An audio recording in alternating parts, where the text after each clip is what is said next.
दोस्तों, मिश्री और चीनी दिखने में दोनों एक ही जैसे होते हैं और स्वाद भी लगभग दोनों का एक ही जैसा होता है।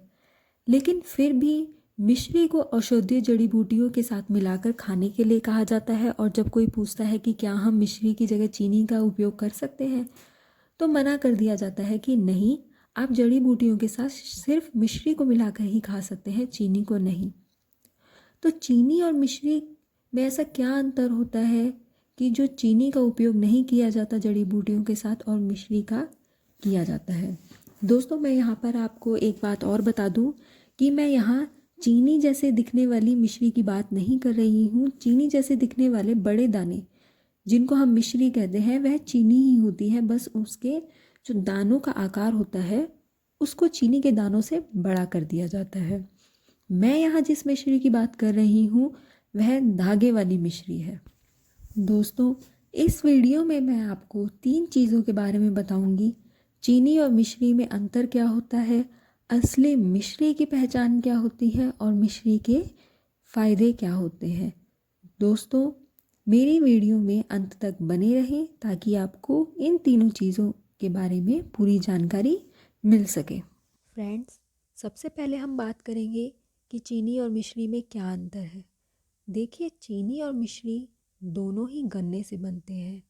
होता क्या है कि जब चीनी बनती है स्टार्टिंग में, तो उसका जो कलर होता है वो येलो कलर होता है। फिर उसको सफ़ेद रंग देने के लिए और क्रिस्टल क्लियर फॉर्म देने के लिए उसको बार बार रिफ़ाइन किया जाता है। और तो जो ये रिफ़ाइनिंग प्रोसेस होती है इसमें बहुत सारे केमिकल्स का यूज़ करते हैं, और ये जो केमिकल्स होते हैं वो क्या करते हैं, इसको एक क्रिस्टल क्लियर कलर प्रोवाइड करते हैं चीनी को। और वहीं पर जो ये मिश्री होती है उसको बनाने में किसी केमिकल का यूज़ नहीं होता, ठीक है। और ये क्या होती है, ये अनरिफाइंड फॉर्म ऑफ शुगर है, ठीक है। उसके बाद क्या है कि जो मिश्री होती है उसमें कम मिठास होती है, और जबकि चीनी में ज़्यादा मिठास होती है। तो अब हम बात करेंगे कि जो धागे वाली मिश्री आप यूज़ कर रहे हो वो असली है या नकली है। तो हम कैसे पता करेंगे कि असली है या नकली है? तो चलिए मैं आपको बताती हूँ। जब भी आप मिश्री खरीदने जाएं तो पूछ लें कि क्या ये खांड वाली मिश्री है। तो अगर वो आपको कह दे हाँ ये खांड वाली मिश्री है, तो समझ लीजिए कि ये असली मिश्री है, ठीक है।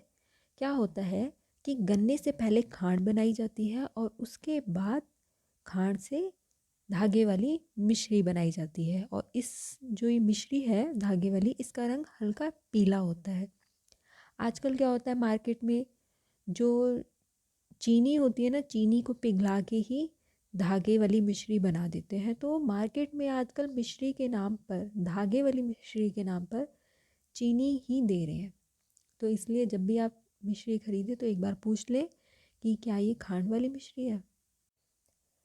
अब हम बात करेंगे कि मिश्री के फ़ायदे क्या होते हैं, मिश्री खाने के फ़ायदे क्या होते हैं। तो जो एनीमिया के पेशेंट होते हैं उनके लिए मिश्री बहुत अच्छी रहती है।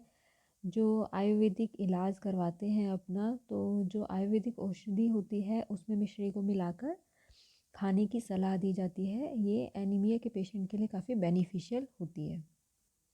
जिन लोगों को हाई ब्लड प्रेशर की प्रॉब्लम होती है उनको भी कहा जाता है कि आप मिश्री का यूज़ कर सकते हैं, तो आपका जो हाई ब्लड प्रेशर है वो नॉर्मल हो जाता है। जिन लोगों को इंडाइजेशन की प्रॉब्लम रहती है या फिर जिनका डाइजेशन सही से नहीं हो पा रहा है, वो लोग भी मिश्री का यूज़ कर सकते हैं, बट इन अप्रोप्रिएट अमाउंट।